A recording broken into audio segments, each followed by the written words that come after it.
Good morning, everyone. Welcome back. Don't get confused about the chill music because today is not going to be chill.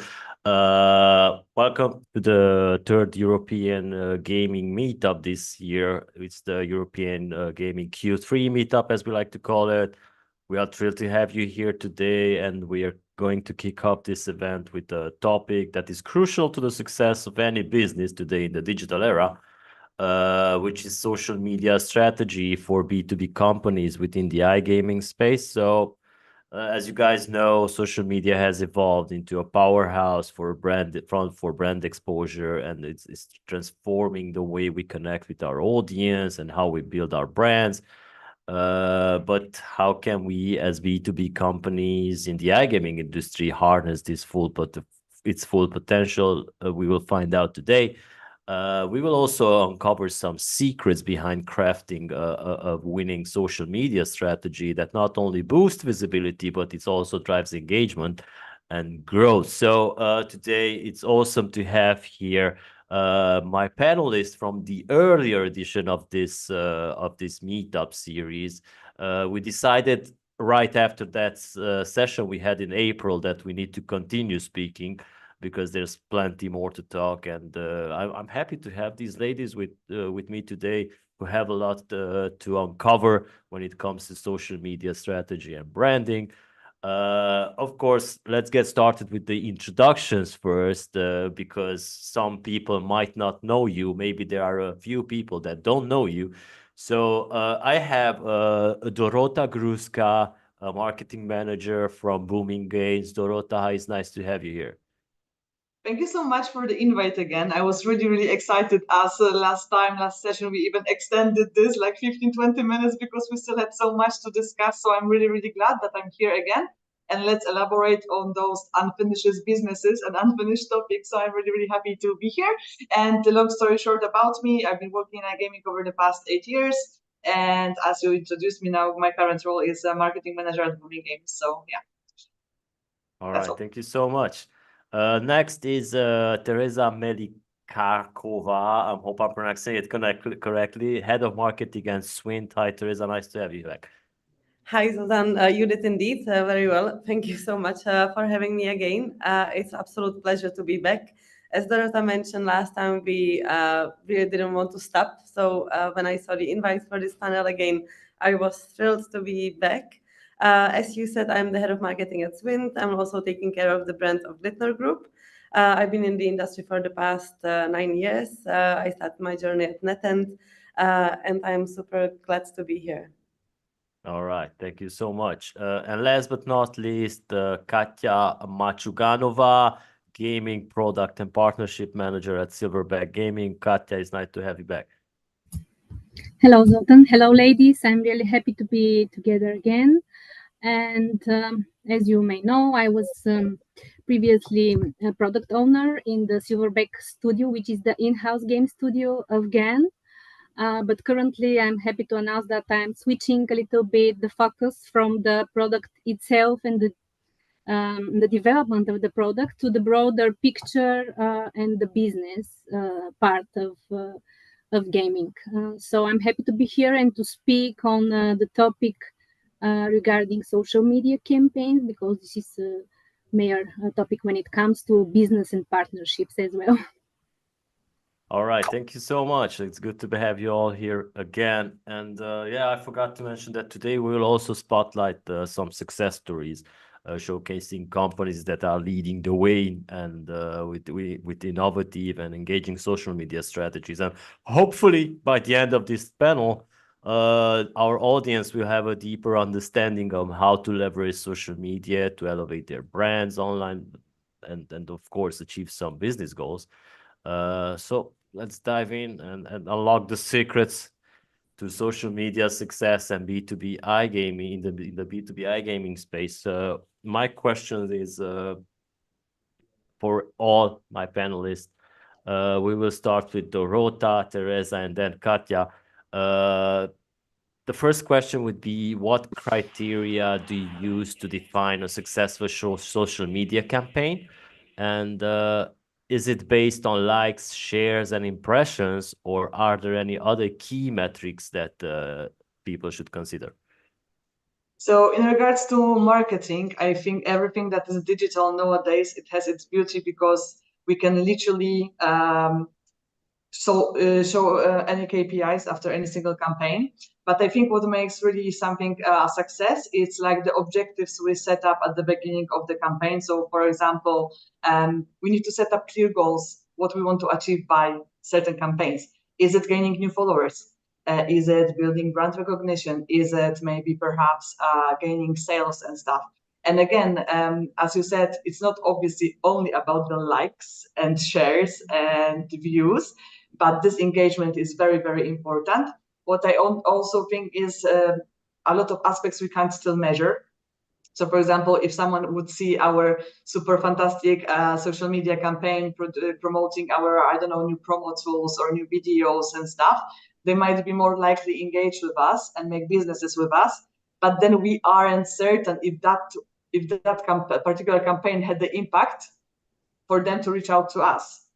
So I think this is like one thing. And another factor is that is very important for me. What is a successful marketing campaign, not only social media campaign, but in general marketing campaign, is when we are able to develop any emotions on our receivers. So for example, it can be different emotions. It can be happiness, it can be sadness, it can be frustration, whatever, because if something is really flat, it's very difficult then for people to remember us.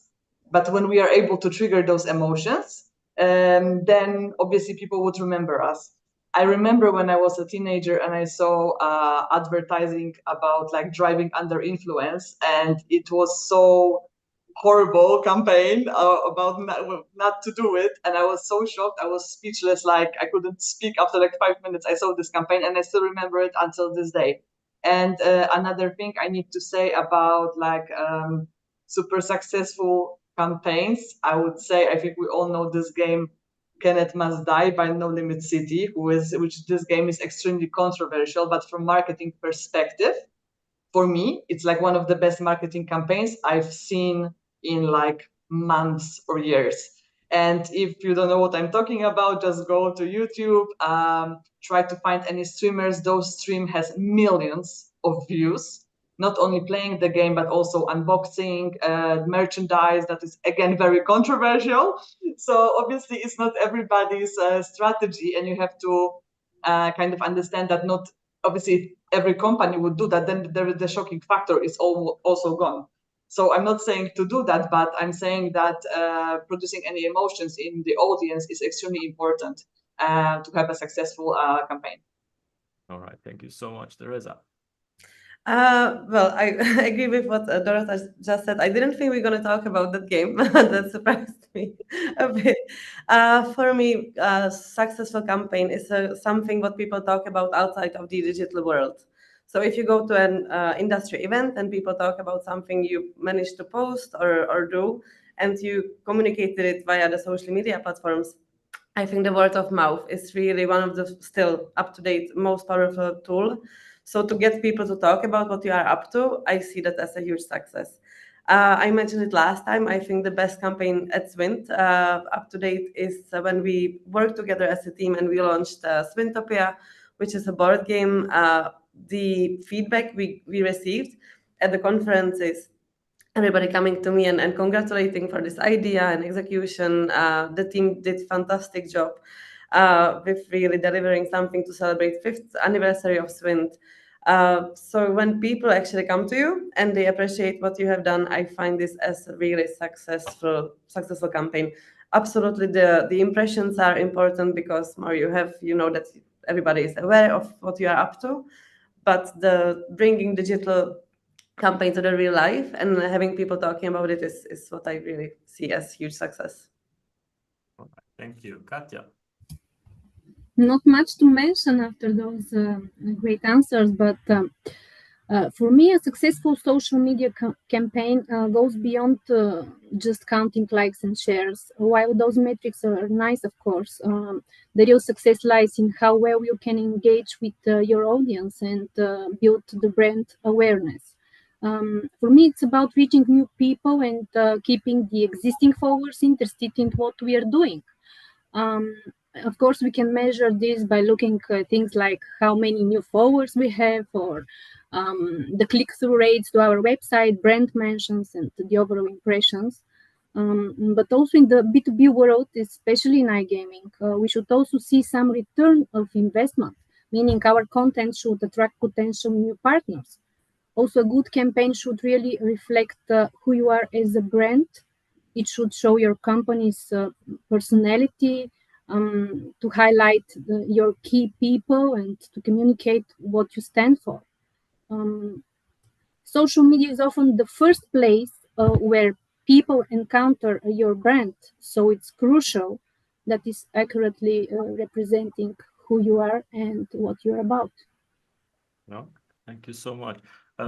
As a side topic, because I've been in the past months, one of my friends, a former professional basketball player, reached out to me that he wants to build a website. The guy has around 150K followers on Facebook and something like that on Instagram as well. And I told him that he should stay away from it. If you want to build a website, it's a huge headache. You need to learn search engine optimization. You need to keep it up to date with blog posts and everything. I said, why don't you leverage on your followers that you have? Because basically he wanted to build around his name, because he's also doing some insurance thing and stuff like that. So I told him that he should start posting more reels and stuff like that, because he has engagement. He has around 1,000 likes per every post he posts. He has around 500 comments, so he can engage well. And the same thing happened with an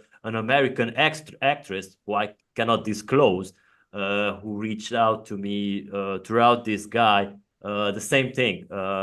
She is doing really well on Instagram and on Facebook.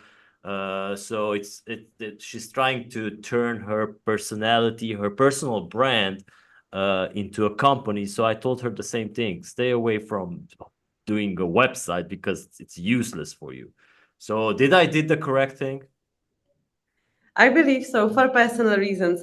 We spoke about it last time as well. The authenticity and the trust for us as B2B, being just on social media would never work. You need to have somewhere to guide people, where they will be able to approach you via contact form, where you can showcase your product in an order they are actually interested in it, rather than searching for your post.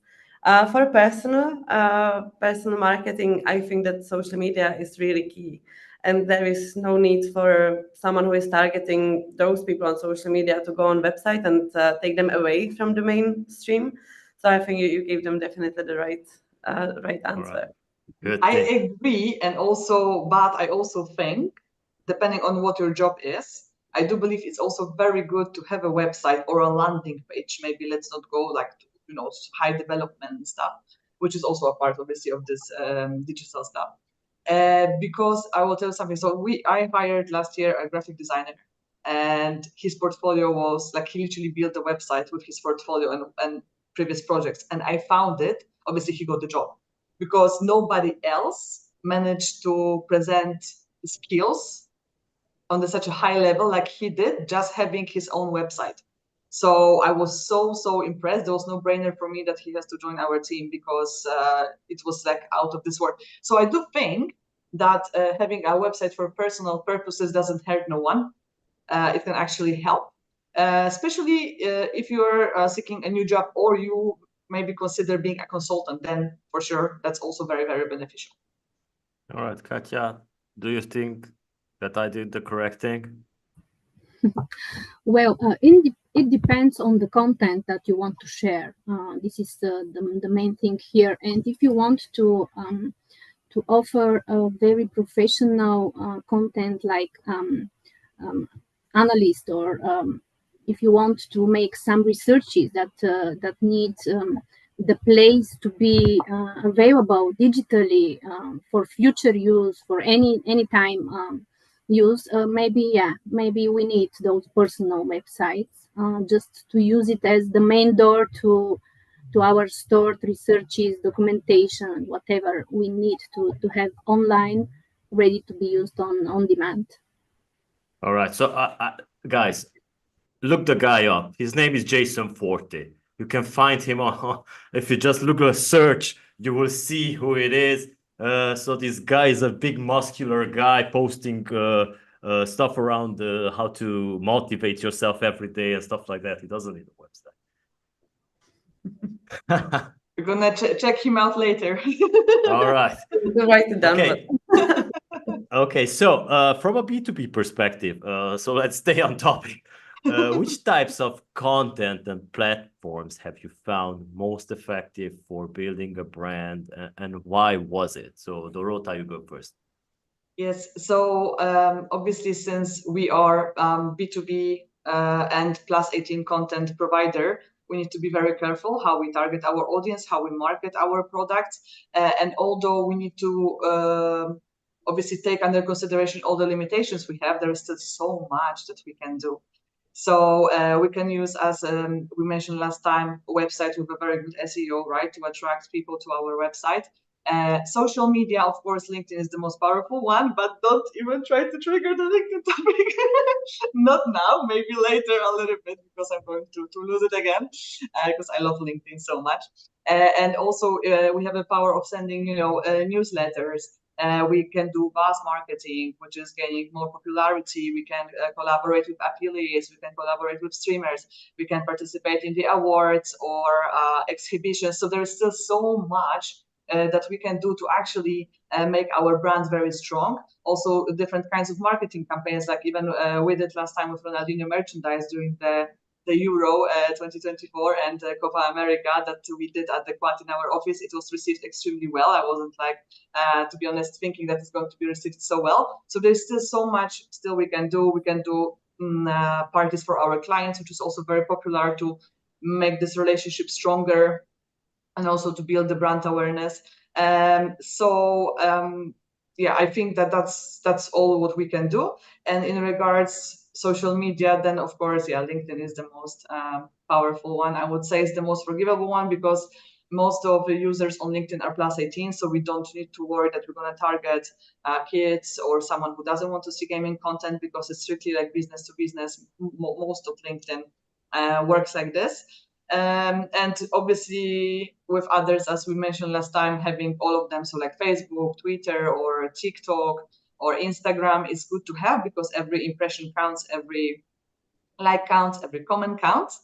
But let's not be too pushy there, because what I saw last years and months, to lose license, it's so easy, because you're just going to, do retargeting on some audience that you should not, and then you're gonna get either these massive penalties, or actually the consequence can be also losing license in certain markets that obviously nobody wants, because of the marketing campaign not being compliant with the regulations. All right, Tereza? The success from content perspective, I would say that the regularities and consistency is very important to keep audience. There is so much content coming out, so you have to be really regular in your posts to make sure that you are constantly hitting your targeted audience. From platform perspective, of course, LinkedIn is the most important one for B2B businesses. As Dorota said, it's also the easiest one how to target the right audience other than Facebook, X, or Instagram. But I see that the world between B2B and B2C are changing quite a lot recently from affiliate and streamers perspective. So the B2Bs are trying to get closer to the players, because it's important that the end user actually knows what is coming out from your pipeline of products and new games. So at Swintt, we do have consistency on all 4 platforms: X, Instagram, Facebook, and LinkedIn. We are being careful about making sure that we do have sites 18+ and play responsibly.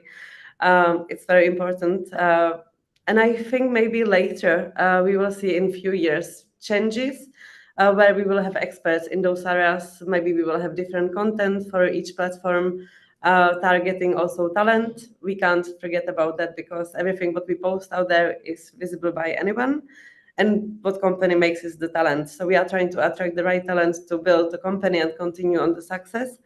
And those might be also different channels. It might be also maybe live at Swintt rather than Swintt, so to separate the content, then targeting the players who are over 18 years old and being able to play, collaborating with streamers maybe more so on YouTube, trying to post the right content. But I think it will develop even more in the near future. Thank you. Katya? Well, for me, building a brand awareness and building a brand effectively in B2B involves mainly focusing on 4 key types of content, which is, let's say, promotional, personality, also it can be educational or just conversational. So the promotional content is where we showcase our products and services. This is about highlighting new games, new features, or any exciting launches. It's our chance to sell our brand and let our audience know what makes us unique, what's coming on the stage, and so on. But on the personality content, it is about showing the human side of our company, highlighting the people who make up our team, showcasing the company culture, and sharing the team building activities, let's say, or just trying to share as much activities within the team, which makes us relatable. And this kind of content helps to build the trust because it shows there are real people behind the brand, which is very important. Educational content, on the other side, allows us to determine and to demonstrate tough leadership. We can share insights, new trends in the industry, and offer solutions to common challenges, which is interesting not only for the B2B, but also on the partnership part. And this positions us as experts and also problem solvers at some time, which is important for building credibility in the B2B area. And finally, of course, conversational content, which is where social media comes mainly, encourages interaction. And using those polls, questions, or multimedia content can really spark discussions with our audience. And engaging them directly, I think it fosters loyalty and provides insights into what they care about, which is important for us to measure. All right. So I just recently saw that many of the companies are launching Telegram channels, which is something we actually need to look into it as well, because I don't know how it works, but let's see, maybe in the next 6 months at the next quarterly meetup, we talk about the Telegram channels for branding, because that's something that probably going to kick off very well. But I would like to tell you guys that, first of all, have you heard of Strava? Of what? Strava, the app for tracking fitness. No. All right. So did you know that has also become a social media, because they have implemented messaging between people, the users, and also they have the club. So this year we launched the runoff summer campaign where people, because we saw that there are many people in iGaming that are running. So we launched a campaign for 3 months until the end of August to see how many people sign up to our club and post their activities daily. We will grant them some prizes at the end of August, giving the best women and best male athletes gear and stuff like that. It's really great to see that people in the iGaming industry are just like joining the club. So I think that this could also be a platform that can be leveraged by brands, because I think there are like maybe 50-60% of the people attending the conferences are always like running in the morning or doing some stuff like that. So if you launch a club like that as a brand, let's say Booming Games, and you get people to join as a member of that club because it's free. They have the app, they just click on join. You can organize get-togethers, local get-together, like say in Malta, where you can just maybe have a run with people And this is also something that you can convert in terms of clientship. I'm just giving you some ideas that we just found out recently, because because my next question is about Dorota's favorite platform, LinkedIn. But there are other platforms out there that can maybe be leveraged. And while LinkedIn is also popular for B2B interaction in gaming, how can companies effectively use other platforms like X, Instagram, TikTok, or Facebook? I know Facebook is like, it has become a junkyard in the past years, in my personal opinion. But there are other platforms that can be used for B2B. So what's your take on this? Let's now start with Tereza. Okay. So as you mentioned, LinkedIn is definitely the tool we all are using the most. It is the most important for us. It is tool which is needed to be. Nobody knows what's coming next, right? We all thought that Facebook will be here forever. We see the decline, we see the increase on Instagram. So these platforms are constantly changing and developing even more and be more user friendly. As I mentioned before, we are trying to be consistent on all 4 major platforms. We are not on TikTok. It's something that we will be looking into. But again, there, even with the recent news from the US, it might not continue being very important platform in the future. And to restrict the age and maybe the target audience is not all there. So something definitely to look into. I love the idea about Strava. It sounds fantastic. I would be just very careful when you mentioned Telegram. I was thinking to myself, not another communication platform, because we are all overwhelmed with the amount of notifications. Yeah. It's becoming really crazy. And you see the trend of the nostalgia and people coming back to phones without 5G. And Nokia is going to launch a new product line where they are promising to maybe have just the basic communication tools and that's it. So we should keep that in mind. Telegram will probably be another big thing just to keep the content safe, not exposed. Many people on affiliate sites are using that. So it will be probably must to create an account. I try to stay away as long as I could, but I see the need of actually becoming on that platform. But I really think that from the future perspective, even the younger generation, they are so overwhelmed and they are looking for some solutions how to not to get so many notifications on a daily basis. So something to keep in mind, and maybe my idea, our ideal world would be combined all these platforms together.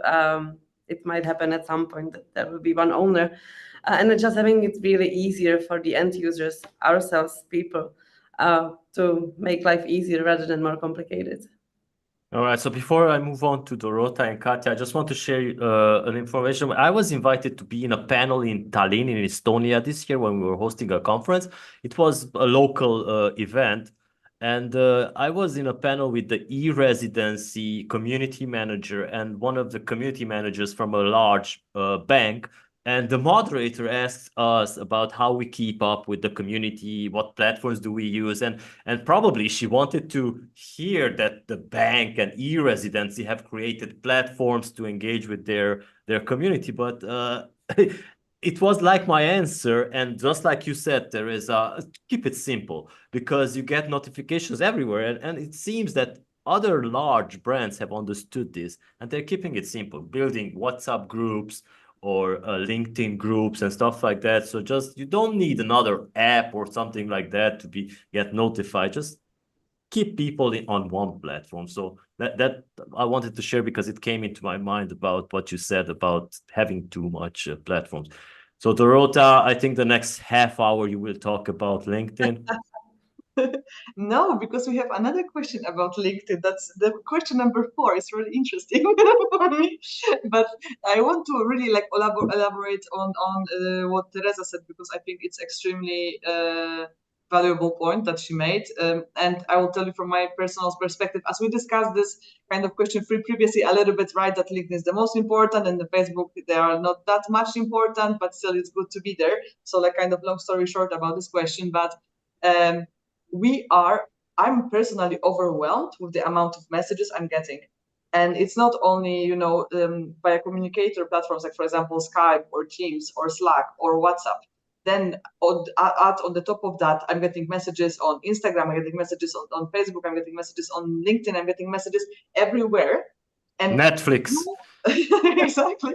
And at some point you feel like you kind of suffocate, like you can't breathe no more.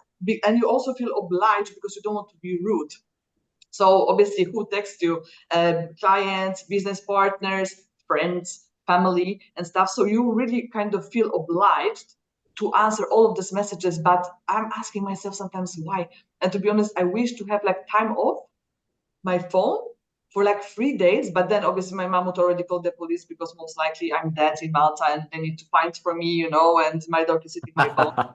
You know what I mean? Because back in time, I think it was so much healthier when someone was gone and you didn't feel the need of talking all the time or communicating all the time. And obviously the times changed, and I don't think it's actually quite good, because I'm not joking. If I'm not going to call my mom every day, she thinks that either I'm pissed off or something happened to me. It's creating these black scenarios that I think are very unhealthy for us.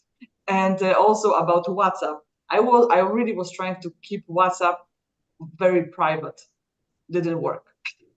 Because as soon as we started working with guys from Brazil and stuff, they said the only kind of way to communicate with them is WhatsApp. Then, of course, when we started to go on certain events, what's the best thing to communicate between the team? WhatsApp group. Then, of course, we have a lot of from Pierre, yeah, like I think 3 groups or something, which is nice. But then you are constantly getting this, and we need to say stop at some point. So as Tereza said, it would be ideal if we would have one super strong communicator. Obviously, it most likely it won't happen, but I'm just talking about the idea of one communicator, so everybody can communicate via this communicator, and one massive social media platform that we're going to maintain, and we're going to have everything in one place. I think that would be absolutely lovely, because I'm losing my mind with the amount of messages I'm receiving every half an hour, every day, Saturday, Sunday, doesn't matter, you know? So, yeah. If I may add on that note, sorry, Dor, it would be also great to have salespeople who know their target audience. The amount of payment providers approaching anyone at Swintt, mind-blowing. Not just Swintt. No, yeah, and that's what I wanted to say. I'm sorry to say, but sometimes I'm not answering these LinkedIn messages because, first of all, I think if you want to do any business with anybody, you need to be at least on a little bit of personal level. So just ask me, hello, how are you? Nice to meet you, whatsoever. And then slowly, let's introduce me to your product. And what I really hate with passion, I swear, is receiving messages that it's like half a Bible. I don't have time to read it. In that small window on LinkedIn. Exactly. So, you know, if your product is relevant to what we do, try to sell it within 3-5 bullet points top. Because if I'm not going to see any relevancy within those 5 bullet points, then we are not going to be good together ever. And as Tereza said, yes, with all due respect to payment companies, please check what we do before. Don't offer SMS to players to a game provider. Would be lovely. Yeah, probably I'm not discriminating, but probably the representatives from India that are usually pitching this type of service are listening now and will take note of this. But yeah, you had a good idea about that one platform. Maybe Meta will create it, because they could integrate WhatsApp, Facebook, and Instagram on one messaging system, because they own all of them. It's probably something that they needs to work out in terms of compliance side. But Duncan Garvey from Bitblox, I had a podcast with him about 2 weeks ago, said that once the internet and social media came along, we opened the Pandora's box, and it's really, really negative, because now you don't get to see people like calling each other after 2 or 3 weeks, asking them how they are. They just look them up on Facebook, see the photos that they are somewhere. Okay, he's okay. I'm not going to ask him. Katya, what's your take on this? Well, I totally relate to what those gorgeous ladies already said. But if we switch to the business side, I think that the key is to tailor your content to each platform, because they have their specifics. And what works on LinkedIn might not work on Instagram or TikTok. So LinkedIn is better suited for, let's say, in-depth discussions and tough leadership. While the other... I would not say that, because recently it has started to become like Facebook. Yeah, I can see this change, but still it is the most professional platform. Yeah. While the other platforms are great for short, visually engaging content. So by understanding the strengths of each platform and how the platform suits us, actually it is what to decide what kind of content resonates with our audiences, and we can create more effective social media campaigns that expand our reach and engagement. Each platform, as I said, offers unique opportunities. For example, Instagram and TikTok are visually driven. This is very interesting, and they're perfect for showcasing behind the scenes content, company culture, in a fun and still engaging way. While Facebook, here we have the broader demographic. This is another specific, and can be great for reaching decision makers who might not be on LinkedIn, let's say. On LinkedIn, as we already all of us said, it is great for the B2B because it's a professional networking platform where people expect to engage with industry-specific content. But I think it's also beneficial to diversify and explore other platforms like Instagram, TikTok, Facebook, even X, formerly known as Twitter, because there are some specific that might suit a specific campaign. Yeah, it's strange that Tereza and Dorota did not mention X. I don't think that your guys are. Oh, you did. She did. I said still Twitter because for me it's like still like I just call it Twitter. X for me is a bit too short. Yeah, it's very strange that we used to broadcast this type of our meetups on X as well. We have like 3,000 followers there. But since a couple of months ago, you need to be subscribed. You need to pay for an account and to start streaming. So that's very strange. That's unfortunate. Yeah, I just want to add on the negative. Sorry. Oh, same old. Just on that note of LinkedIn, what you mentioned, Zoltan, earlier, I saw people misleading it for dating app as well. So we just really have to be careful. And I will continue on the note that Tereza just said. X for me, it's a very negative name for the same reason, because we have some X's in the past. So I don't want to use it anymore. All right.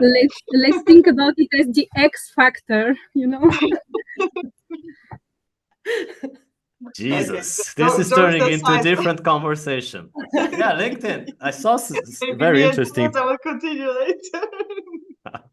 Saw some very interesting posts on LinkedIn recently about many other topics than they are B2B, and the fact that they kept changing the app's user experience in the past months, it's been very strange. Now they also introduced the LinkedIn games. Have you tried it? Haven't tried yet. There are like 3 games. These like mental games, calculation, stuff like that, and it shows who played them from your connections. It's very interesting. It's on the. I don't think it's. No, I don't. I haven't seen where it is on the computer side, on the browser side, but on the app, on the phone, it displays, and it's tricky because it's right. The button to add a post has been moved up.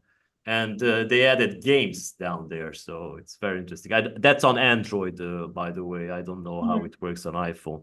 So how do you guys strike a balance between maintaining a professional corporate image and incorporating lightheartedness and personality into your social media presence? Katya, let's start with you.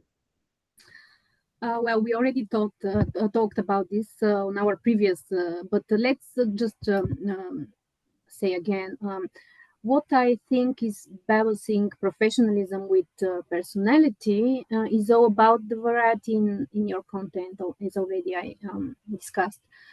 First, it's important to establish the clear guidelines for the professional messaging of your brand. This ensures the key messages like game launches, promotions, corporate updates. They should be communicated clearly and professionally.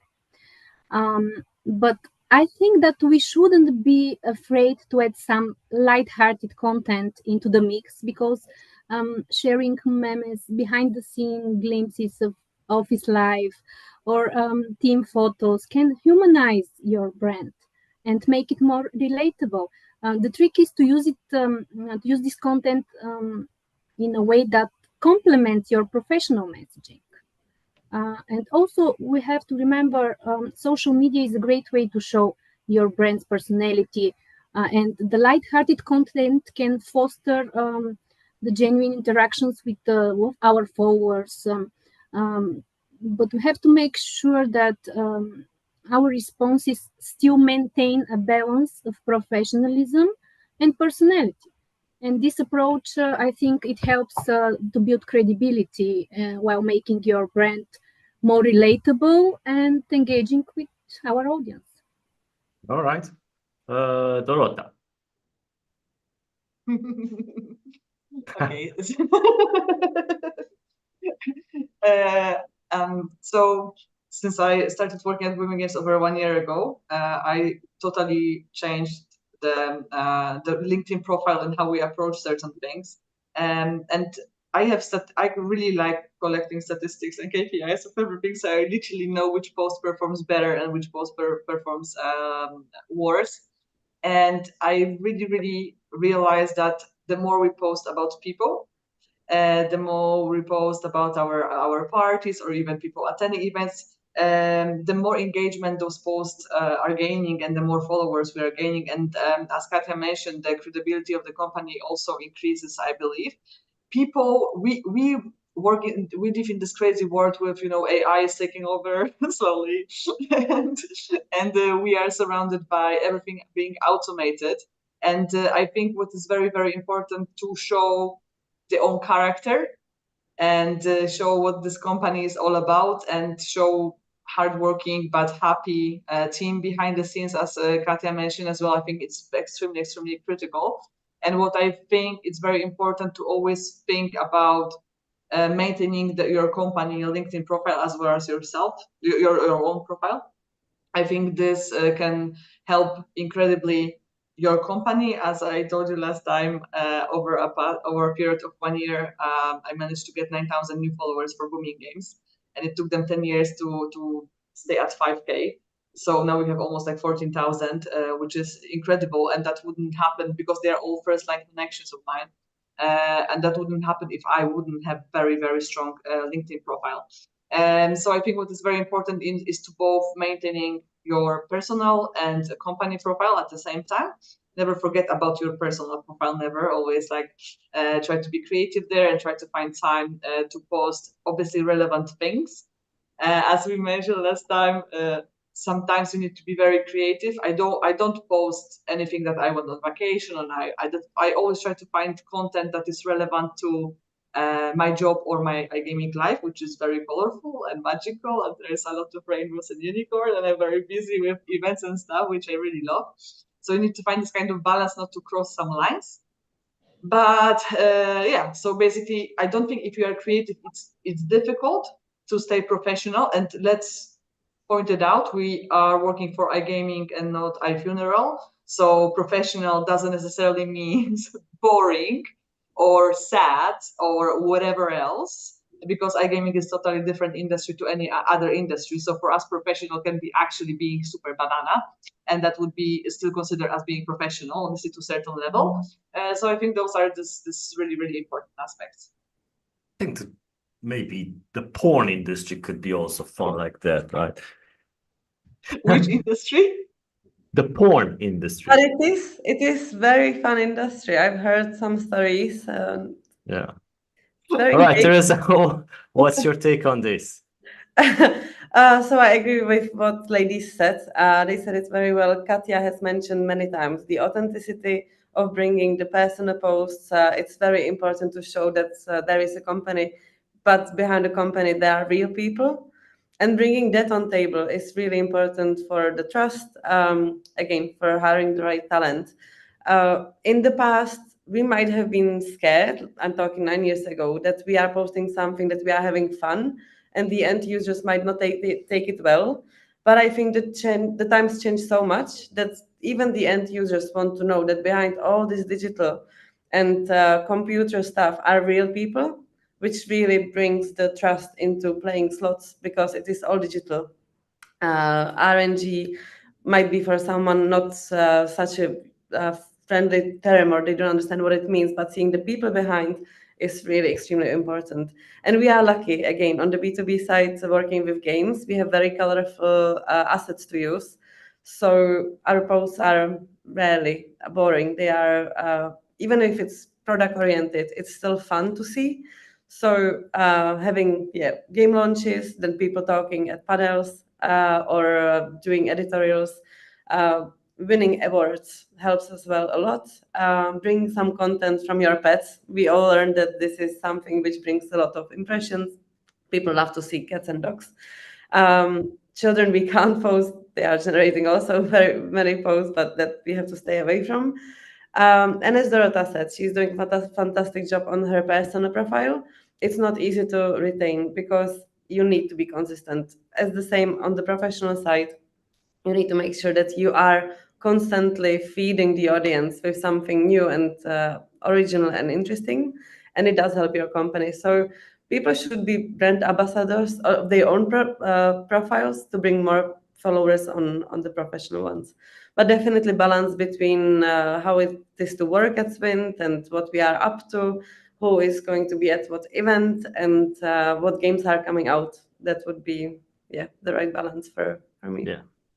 That everything has to be authentic and original, because you cannot post videos of your team having fun in the office when it's sketched, or like, like, okay, like, guys, act like we're having fun. We're going to shoot a video for social media, then back to work, like, it has to be authentic. Yeah. But you guys, all of you mentioned about all these notifications that you keep receiving from all sorts of social media platforms, etc. But what do you think about your audience? Maybe they woke up one day and they have lots of notification from Booming Games or Swintt or Silverback Gaming, and they say, okay, like, clear all, How do you make it like relevant to them and maybe engaging, like, like you get like tens of notifications and you just scroll them over? How do you get them to interact on that? Is it the title of that certain post, or how do you do it?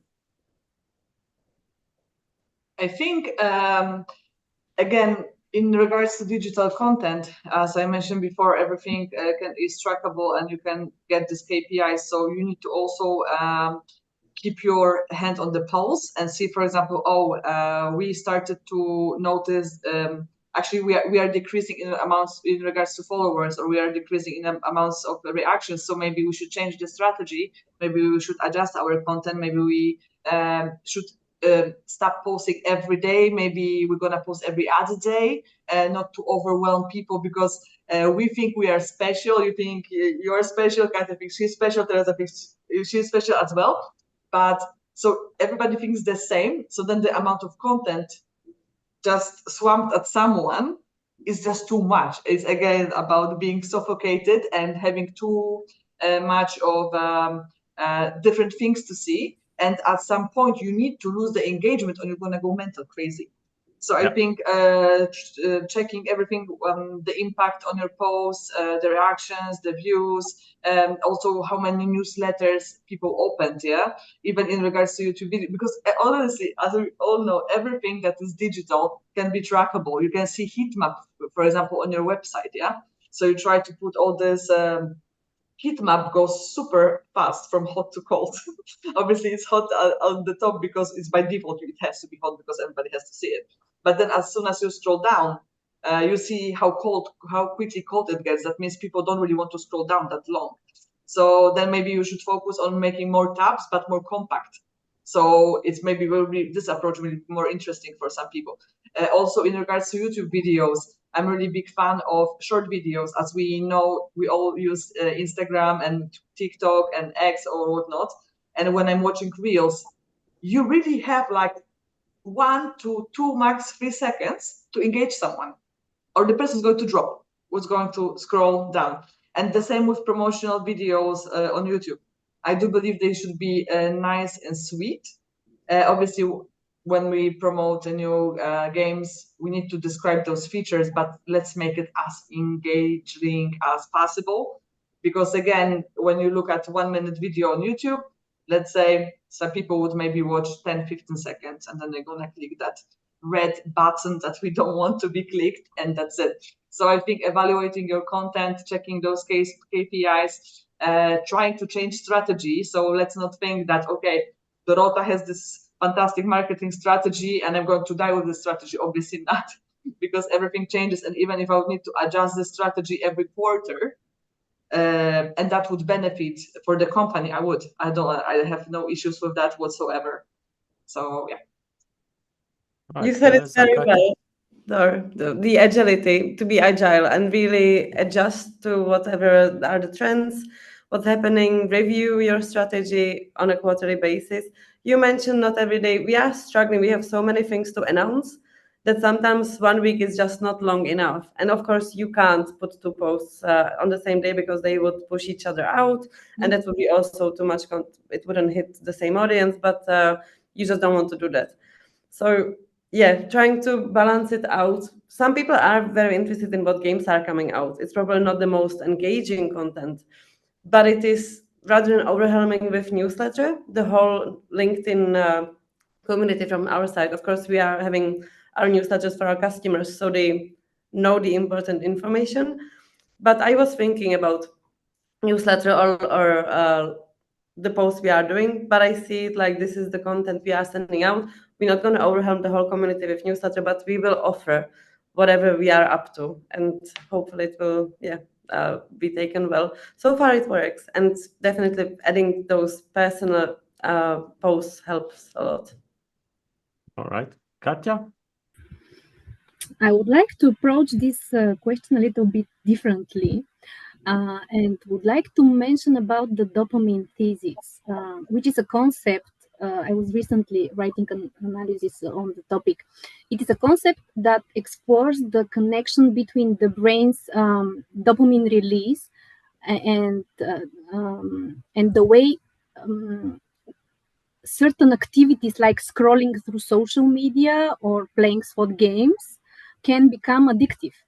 And it is really interesting to take this into consideration when trying to engage with users. For instance, social media platforms are designed in a way to keep users engaged by providing continuous streams of new and interesting, sometimes visually stunning content. And each time our users scroll through our feeds and find something they like or find interesting, their brain releases a small amount of dopamine. And this creates a rewarding feeling for our users, making them want to keep scrolling or continue experiencing that pleasure. On the other hand, with slot machines, it's almost the same, actually. And one of the most popular forms of gambling, of course, largely because of the ability to stimulate the brain's reward system. And the design of slot machines is intentionally structured to keep players engaged and coming back for more, scrolling, pressing the spin button.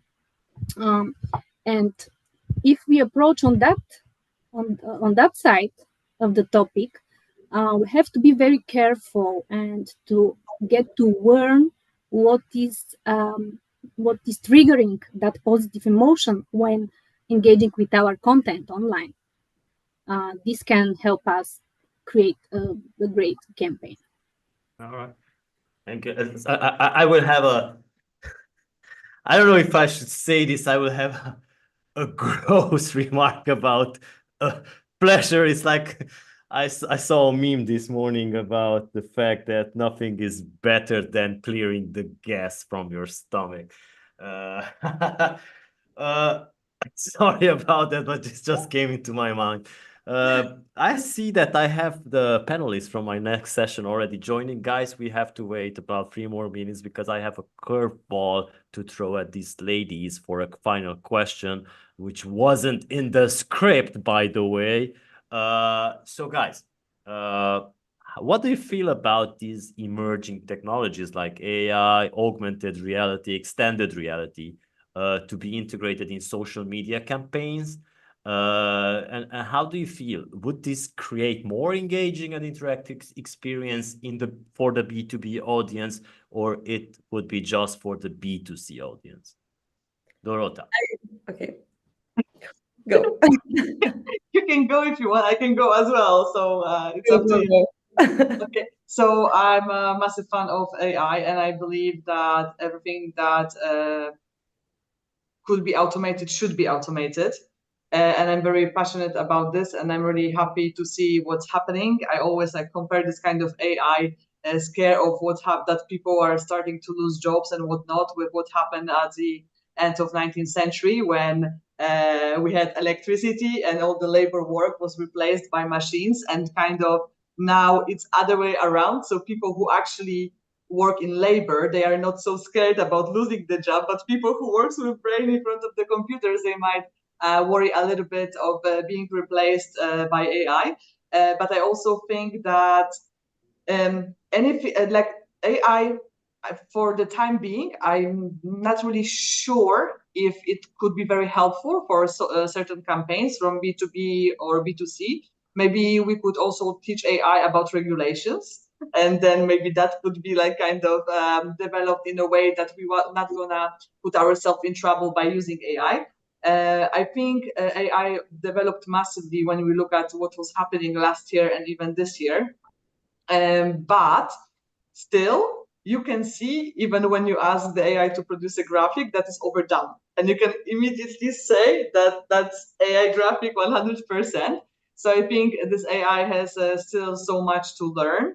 And we should learn with AI. We should be friendly with this tool. I'm also thinking to participate in some AI courses and stuff, because this is happening. That's not going to be ever reversed.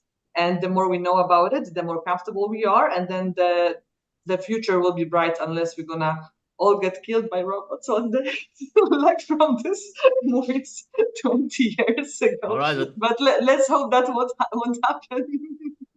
All right, but the question also included augmented reality and extended reality. So how do you feel about that? Tereza, you want to say something about? All right, Tereza, you take it. Okay, first, I'm a little bit less enthusiastic than Dorota is. I believe that the tools are great and they should be helping people, definitely not be replacing them. And we just have to be really careful to use them in the right direction. And there are some regulations missing. There are people working hard on implementing those, but it can go either way. So let's just hope that people are on the same page and it will not go out of our hands too much. I am against using AI for people, because then we are losing the authenticity. So replacing photos on LinkedIn, it's just not the way I would like to take it for Swintt and beyond. Regarding augmented reality, VR, we've seen in the industry that people try to use VR a lot.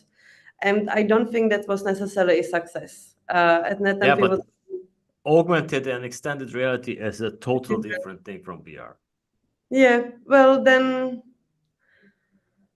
I'm scared of these things. I am not sure if No, I've seen so many social media campaigns, B2B campaigns done with augmented reality, and it's awesome. I think, in my opinion, it's the future, because you can see a 3D version without the need of glasses. So you just like roll around your phone or stuff like that, and you can just see the products, or you can see the people. It's very interesting. I hope that it will catch on. I hope it will be more successful than VR, because I think VR. No, VR is. Because you need the equipment, right? So that's just different. I don't know. I don't know how to use it myself, and I don't know how to really bring it into life. But it's up to the developers. So let's see. Katya? I'm always happy to explore anything new that comes on the scene, and I think that we have to learn how to use those new tools or platforms or whatever is coming on the scene. So for us to decide whether it works for our business, for our product or not. I'm also a big fan of AI, and I think that we definitely have to implement AI into our everyday work, not only the development, but also when it comes to marketing campaigns and everything. Of course, we have to keep our high professional human teams, which have to filter to work with the data generated by these tools. And of course, we have to be very careful on the specifics of the different markets, because this is the key here. What works for the Asian market, let's say, it would never work for the American market, and different products have to be market oriented. But I'm positive about everything new. I think that we have to learn all the new things, tools, and opportunities we have in the digital life, and take the best of it in our success. All right, thank you so much. And yeah, so this has been fun, right? Yes. As always. Yes. As always. Well, I think we should do it for the fourth quarter as well, if you guys Let's agree. go. All right. But do stick around, because the next session is about designing casino products. Maybe you guys could learn some stuff to maybe implement in the social media campaigns. Dorota, Tereza, Katya, thank you so much for Thank you joining so me much. today. And good luck, our audience. Nemanja. My dear friend Nemanja is in the queue. Yes, he's on the next panel. All Thank right. you. Much Thank you, everyone. Bye. See you. Thank you. Bye-bye. Take care. Thank you.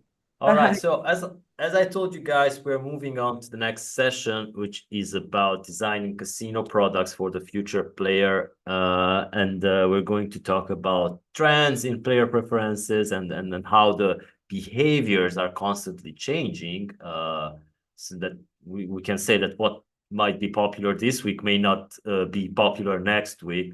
So how does game developers not only stay ahead of these changes, but also provide maybe some future-proof titles? We are also going to talk about the trends that are shaping product development in the second half of 2024, because it's already here. And we're also going to talk about what might be popular in 2025. So I have the pleasure of having with me Brandt Page, CEO at Bitblox. Brandt, nice to have you here. Hello, lovely to be here. Thank you. We also have Keith Goddard, CEO at Blaze Gaming. Keith, nice to have you here. Yeah, good to be there. It's saying I can't. My video is disabled by you guys at the moment. Is that? I just enabled it. I'll try them. All right, meeting alert. You cannot start your video. Start my video. Now. There we go. Here you go. Good to meet you. All right, and we also have Anthony O, co-founder at Red Desert Games. Anthony, nice to have you here. Hi, thanks for having me here. Hi, everyone. And yeah, Dorota mentioned that his colleague Nemanja Živić, head of games at Booming Games, is also joining us. Hi, Nemanja, nice to have you here. Let me just, all right. Hope you can hear us. He's on the call. Here we go. Yeah, good. I'm good. I was blocked. So thanks for having me. Hi, Zoltan. Hi, the panel guys. Happy to be here. Okay, it's nice to have you all here. And I think we can get to work then, because we have 1 hour to fill and lots of questions for you guys. So I'm particularly interested in, as an opening question for the panel, before we dive into it, to each of you to give a short introduction of your companies and what you good guys do, and maybe say a few words about your career, because not all of our audience knows you guys. We had interviews with you and everything, but not everyone knows what you've been up to. So let's start with Brandt first. Okay, thanks. So yeah, a Brandt Page from Bitblox Games. So Bitblox, I could summarize this as we're different. Like we don't build slots, we don't build crash games, we don't build, Blinko or dice. We are genuinely creating what we think is a new vertical, which I describe as sort of the combination of games of skill and games of chance. So all of our initial set of titles rely on the player making a prediction about the Bitcoin price, the price of Bitcoin. Okay, so we're attaching to that. Everyone knows Bitcoin, and it's not about buying or selling Bitcoin. It's about engaging with Bitcoin without having to touch it. So players literally, they're picking whether Bitcoin's going higher or lower in a certain interval. Okay, so our first two titles were up and down and up and down, up or down and up or down turbo, which is one's a 60-second game and one's a 20-second game. And then we're really excited about a couple of new titles that are coming after that. So we are quite different. We are very new. We were only formed 12 months ago. We got our license a couple of months ago. And you're starting to see us on some very big operators, like from now onwards. We went live with sportsbet.io and BitCasino last week, so we're very excited about those partnerships. My background is probably not the traditional background for someone in the global iGaming space. I'm an accountant by trade. I worked in investment banking for about 15 years with an Australian investment bank called Macquarie Bank, and then I sort of found my way into some of the betting markets. I was CFO of a machine learning business called Stratagem Technologies that basically applied its tech stack to sports betting. Then worked and I'm still working in a Web3 project called Hero, the Hero Network, spelled HXRO. And then Bitblox is sort of formed as a sister entity coming out of that project type thing. So that's the 2 minutes on me. Thank you so much. Keith, what about Blaze Gaming? Blaze Gaming, eh? So I'm Keith Goddard, CEO of Blaze Gaming. We're a company owned by Digient Technologies in Chennai in India. They're a software company who have been building iGaming products for 15 plus years. They've built from platforms, poker platforms, rummy, sportsbook. We built the VGW Chumba Casino back in the early days, one of our big titles. We built the big Baazi poker platforms that operate in India, and a lot of our platform is being distributed in India and sort of Southeast Asia region. So I came on board to take the content that we built in-house for the groups of customers we had on our platform to rebrand that and distribute it to an extended global market. So primarily a studio business element, building casino products, rolling them out to the wider market. So we've got slots, obviously, we've got the table games, draw games, and we'll be adding to that actually trading games, similar to something Brandt's doing, which we do see as a growing genre in the market. So yeah, pure casino, pure iGaming from a good background, and hopefully somebody you'll see more of in the future. All right, thank you so much. Anthony, what about Red Desert Games? Yeah, Red Desert. So, we're a relatively young studio. It's been just over 2 years that we started up. Founded by myself and some other industry veterans and industry pioneers from the likes of Next Gen Games, which became Nix Interactive, and a lot of ex-Aristocrat IGT people. We are just a typical slot company. We make land-based games for some of the major suppliers as an independent third-party studio, but our major focus is online games. And we're really trying to do something different. Our first game should be launching quite shortly. But interesting topic today because a lot of the topics for discussion are quite pertinent and things we've been thinking about a lot. In terms of my background, very similar to Brandt actually. Also an accountant by training. So all good people. And I also went into investment banking in Australia.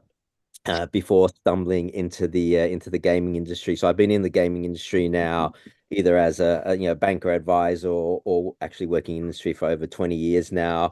I had two stints at Aristocrat Leisure, which is obviously well-known land-based company. But yeah, I sort of jumped between investment banking back to Aristocrat, back to banking, back to Aristocrat, and sort of back to advisory consulting now. But when I was a banker, I was in London for 7 years, was a gaming banker, covered a lot of the online and land-based guys all throughout the continent, but sort of diversified my skill set now to be more strategic and operational. All right, thank you so much. Nemanja, what about Booming Games? Right, so Booming Games is a provider of the online slot content. It's a company that's been around for about 10 years now. The content itself is fairly diverse in terms of the portfolio, but it's online slots, so RNG based products. We are also planning to expand towards instant win, some other stuff I'm going to talk probably later on during the panel.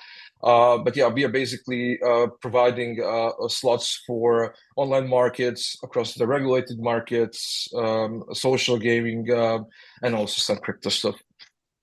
All right. And as for my background, sorry again, just briefly, I've been game designer, game producer in the iGaming for more than 10 years. I worked for IGT land-based. I worked on land-based first, and then for Brazil, ISOBet, Play Digital, and now I'm with Booming Games as head of games. So it's a brief summary, but it's all about game design and game production. Thank you so much. So as I mentioned in the introduction, the player trends within the gaming space are constantly changing. So my first question to the panel would be, how do you keep up and ensure that your games remain relevant and engaging over time? So Brandt, let's talk with you first. Maybe Bitcoin will not be around. It will be around. Sorry about that. I was going to say we're too young for any of our games to go on stale yet. But I mean, look, I think you can see from the sort of content that Bitblox is creating and developing, we are trying to do something that is genuinely different. And I do think there's a place for this sort of combination of games of skill and games of chance. And I do think the attachment to crypto is quite a powerful thing for us, just in the sense of, even if you look at the younger player base that are all very, very familiar with crypto in Web3 and otherwise, and obviously, we are potentially a very powerful acquisition tool for operators in trying to garner that younger audience, I suppose. So, but look, like with anything, I compared, I'm very interested in the sort of crash game vertical, because I mean, for mine, that has actually grown out of the Web3 world via a game called Bust-A-Bit. It's been around since about 2015, and probably most of the really successful crash games are out there now, like Aviator or JetX and things like that.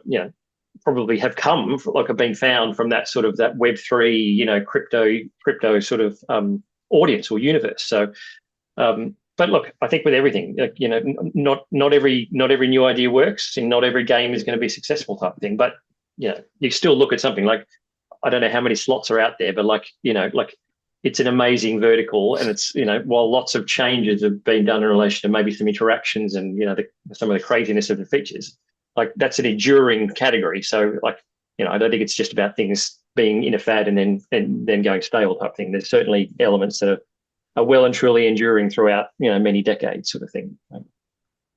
All right, thank you. Keith, what about Blaze Gaming? How do you guys ensure that your games remain relevant?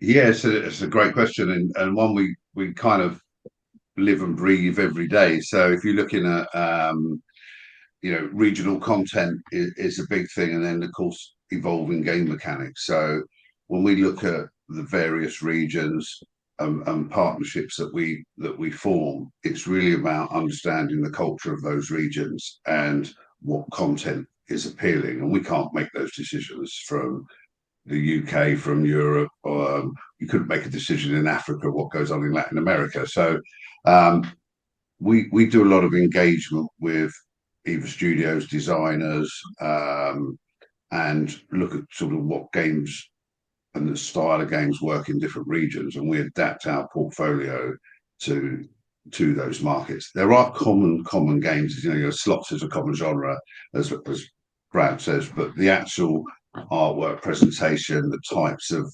features, the performance of those features varies from region to region. You know, multiple spinning wilds is popular in LATAM. Fishing games are popular in the UK. So there's different styles and different genres of games that appeal in different markets, and it's tapping into those and tapping into local knowledge and adapting your existing engines to suit those markets, which is where we're constantly driving and looking to improve our performance in those as we grow in those regions. And you know, making content exclusive, making it local is what will drive us forward, I think, in the future. And looking at what game mechanics are about and coming up with new mechanics, and different mechanics in these games work in different markets. So it's a real blend of content creation, your production people looking to say, oh, these games work great. Well, do they work great in Asia? Have you got 30 Japanese games that we could roll out? You know, content-wise, the engines might be similar, but they need to be really worked into that market. And I think localized content is going to become more and more prevalent as we go into 25 and 26. All right, Anthony, how about Red Desert? Yes. So look, you know, I guess where we start off, and you know, some things that Keith mentioned, you know, for us, we really start off, you know, trying to understand, you know, which target base of players are we going after, and sort of which style genre of games, you know, do we want to make. You know, and then once we've done that, it's really just about, you know, keeping track of, you know, we're always looking at, you know, watching streamers, you know, play, you know, monitoring the slot affiliate sites, reading the different reports that come out, whether it's, you know, Isla's research if we're looking at the US, or other times we'll get, you know, iGaming Tracker to run us off bespoke, you know, regional data to see which are the, you know, most popular games in certain regions over time. But, you know, mostly just playing games, playing a lot of the competitors' games. We tend to track.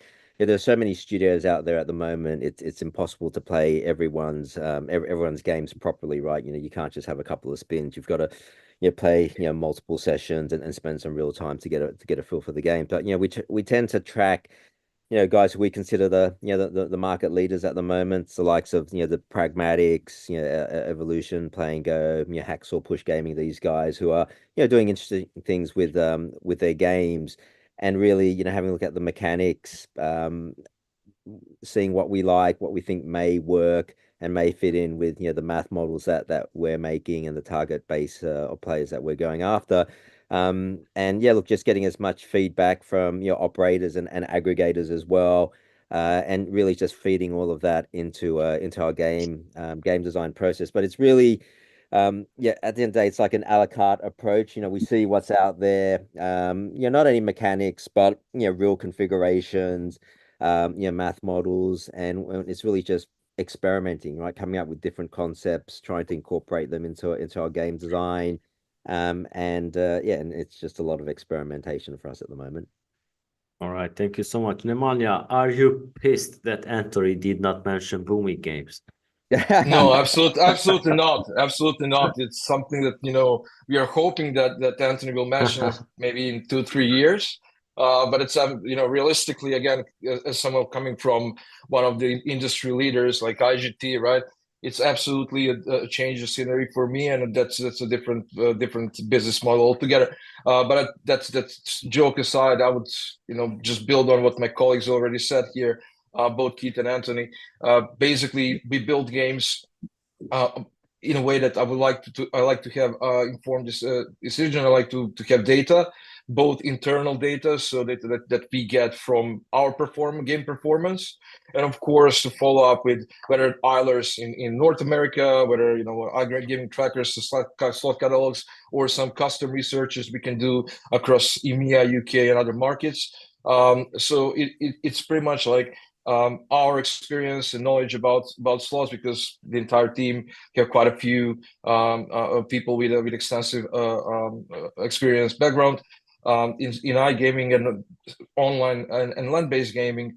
And so all together, we combine, we try stuff, but then again, we have our ear to the ground and we're trying to see, what our players say as well, and how that feeds back to the product that we are making. We're trying to resonate with that. And making a sticky game is a hell of a job, and all of us know that. So that's pretty much how we do stuff, and trying to get relevant, building incrementally on what we know works, and also then trying certain things that we know will fit, or we hope will fit our player base. Like you can open casinos and see various content out there, but not all mechanics and not all visuals work with every market, or for every company, right? So you can't just chuck anything you want on top of your game. You have to have your own branding, your own kind of way of doing things, and getting the brand recognized. All right. So I know that everyone gets nostalgic at times, and sometimes found that games have some sort of appeal, even if it's older than it and doesn't use new technology and then new mechanics. So one way it is for the games to stand out and introduce new technologies or features, but the other thing is that you need to also keep the core that may be appealing for some of the players. So my next question will be about how do you balance the need to innovate and introduce new features in games, and also maintain the core elements that have historically appealed to your player base? Brandt, I know that your product is new, but it's very new. You need to think about the future. No, we certainly are. I mean, look, our soon-to-be-released 3 in a row game, which we're really excited about, because it sort of looks and plays a bit like a slot game, but fundamentally it's actually like a bet builder or an accumulator product. And we're already, even though that's not even released yet, we're already getting feedback from people that are looking at saying, look, you the way the game works is you've got to make 3 20-second predictions and get them all correct. And so people are like, well, couldn't we, what if we get the first 2 right? Can you do a cash out feature for me for the third 20 seconds? So there's something there for players to do rather not. Or can you say, if you get 2 of the 3 right, can I get my money back? Something like that. So I'm engaged. Like if I get the first one wrong, I'm still engaged. So there's definitely lots of things that we can build on from that perspective. And I think that's one thing I'd say about any game, like even ones that are released. I'm sure they all change and iterate and can have features and functionality added, but we are trying to come at it from making it as simple as possible from the player experience. Like they fundamentally get the game the first time they actually go and look at playing it. That's really sort of key to us. And yes, like by definition of what we're doing, we are already different in the sense of things. But like I'd contrast that for us in our journey, like, because our team comes out of like a sort of Web3 background.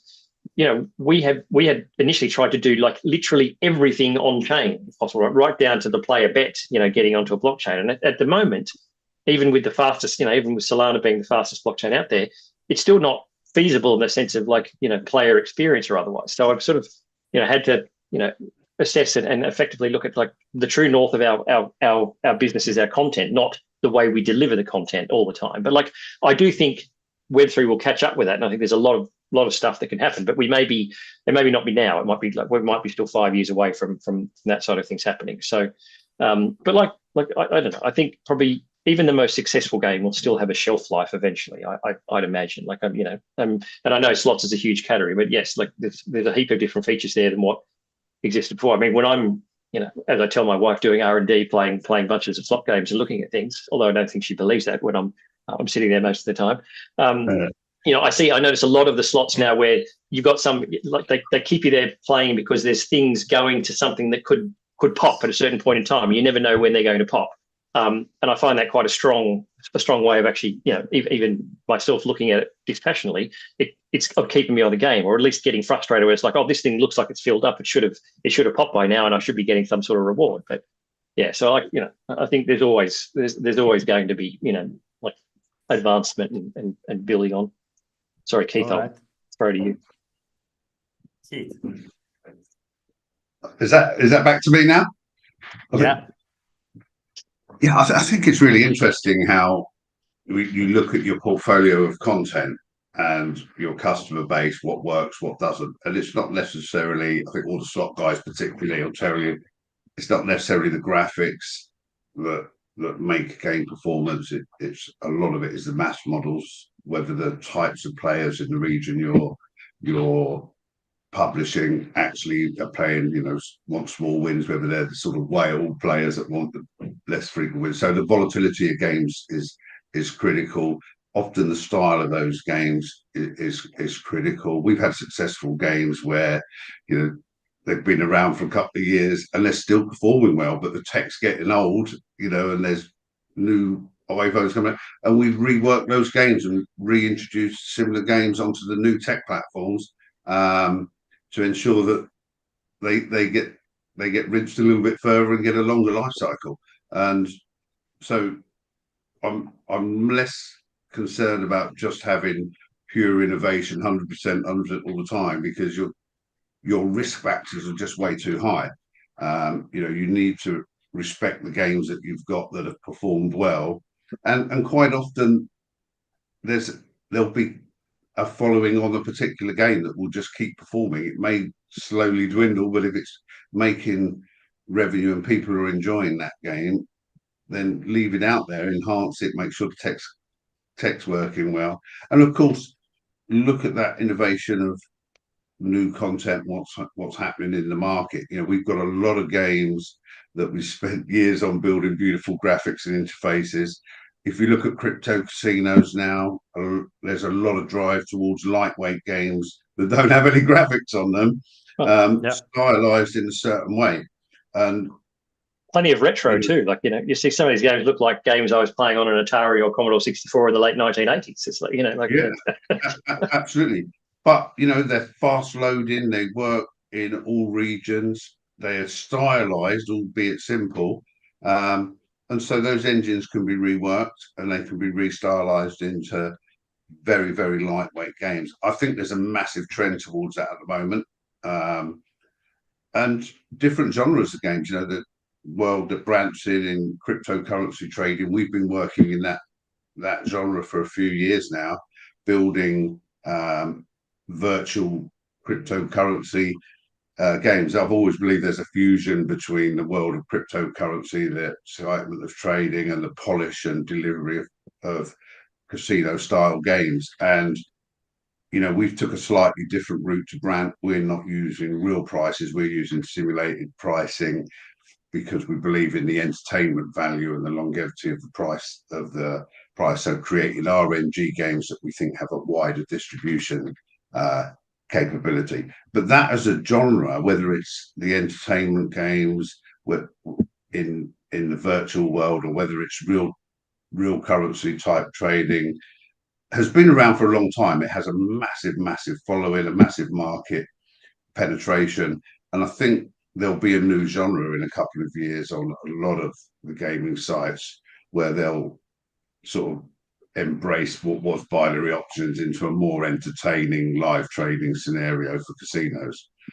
So I do see that world coming together. I think it's been slowly migrating for a long time. So yeah, we're quite excited about our products in that area, and it's certainly created real interest with our new customers and operators in terms of wanting to have those games on their live when we release them in a few months.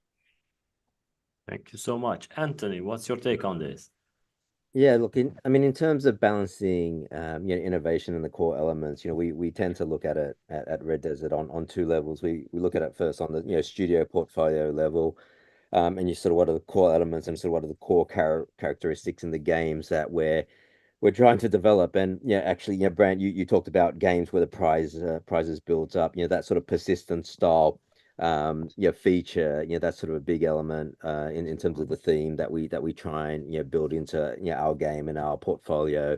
And look, I think that's quite important in this market. If you speak to a lot of we speak to aggregators and operators, and they're always asking us, well, how are you different? How are you trying to position your games? They want to know how you fit into their portfolio. Guys like Leiden want to say, well, we're getting this from X and Y and Z. How do you fit in? So I think having a identity and having that core element at the portfolio level, at the game level, what I've seen is, we're trying to build around mechanics and families of games. So I guess a bit like, Megway is an example, but if you look at what No Limit City are doing with their X-Ways and some of their mechanics, they're repeatedly, reusing those mechanics and even combining multiple mechanics into games. We're sort of believers in that approach, and we're really, trying to, build the games in the studio around, around those mechanics. In terms of core elements, we've got a pretty broad definition. We're not very rigid. We don't have a list of things saying, this is what our games must look like, or what what they must or mustn't have. There are some things that we just won't do. We don't do low lineage games. That's just not our background. We don't do crash games. We don't do very cartoony style art. So it's very broad. There's still enough room as in what we call our core elements for us to innovate. So I don't think that's a problem. What I've seen, when we look at it at the game level, where we've seen the most success, and we sort of learned this from the land-based side, is, where you have a successful title, I think it's really important to identify, look, what was it in that specific title that players identified with, or really had them coming back. And it may not be mechanics or mathematics. I'll give you an example, Aristocrat and the Buffalo game, which is, probably the most popular land-based game in the US, just released online not so long ago. The thing that players like is, when you hit the feature and it calls out, Buffalo, you hear it everywhere. That's sort of one of the most important elements in Buffalo. And so it doesn't have to be, it could be audio, it could be visual, but, as long as you, on the game level, as long as you maintain that core element, I think there's room to, add mechanics and innovate, if you keep true to, what the players really liked, about that game. And sort of how you see that manifest is you see lots of, sequels and spin-offs. So there was a time when, Buffalo was only available in one format. We learned after a few years at Aristocrat that, instead of, copying math models with different skins, take a successful title and create variants. And if you look now, there's probably a dozen variants of Buffalo out there in the market. And I mean, you see it in online. You see Money Train 1, Money Train 2, 3, 4. Look, I think there's been successes and failures, but really that's how we look at core elements versus innovation. All right, thank you so much, Nemanja. Right. So again, guys before me said it all pretty much, but we do things in a similar way. I like to, as much as I would, say I like innovation, we are a business, and we obviously we are looking at, changing or building on something that we know that works incrementally. So we have enough games over the year in the portfolio to release where we can, go with 2 or 3 games that are fully out there, something new. But majority of what we are planning, what we want to build, and I'm pretty sure for the majority of the guys in the panel as well, that we want to just take products that we know that work in particular markets or regions, and then slightly move them on further. We know that obviously trends in online gaming, they do come from land-based. Many of the trends, many of the mechanics that are the staple of the online gaming, they come from land. It just, with a certain delay. However, they're presented and packed in a different way. And also what Keith mentioned, mods is obviously and always will be the key factor for all the games. It's just the production, the other game elements, of course, are very important. But there are certain, let's say, mods trends that are being apparent in the markets, and we are trying also to follow these in terms of, again, volatility, the player experience, casual player versus the VIPs and so on. So yeah, definitely there is a room for innovation, but for the core of our product, it's incremental innovation, so incremental move from the original well-proven mechanics. All right, so let's also talk about what I mentioned earlier about the future proofing of titles or products. And we know that one key role is new technology and new technological innovation, but there's also a key part, which is the player feedback about that certain game or product. So what factors have biggest impact on future proofing your titles or products? And like I said, is it down to the new technological innovations, or does player feedback play also a part in it? So Nemanja, let's start with you this time. Sure. So we do, as I said, we tremendously appreciate any feedback we can get from the players, right? I think that in the iGaming industry, there is a place for very radical, let's say, very radical attempts of innovation. But from my end, where I sit, I would prefer to see it, based on the things that already work. And I think that majority of the player base is, I wouldn't say conventional, but they do follow trends they're familiar with, mechanics they know and they are feeling right at home with. Also visuals like the buffalo that Anthony mentioned. Obviously, that theme and that visual is something that makes majority of the slot players feel right at home. So, if you're going to take them into completely new territory, you better have something that's really, really powerful out there, that offers extreme win potential, that offers something that, in the lobbies, as we mentioned before, we have so many competitors, we have so many new studios coming up, right? When you open a casino lobby, you see so many games, you can't try them all. Like, how do you choose this new game or new mechanic, or how that new trend catches up?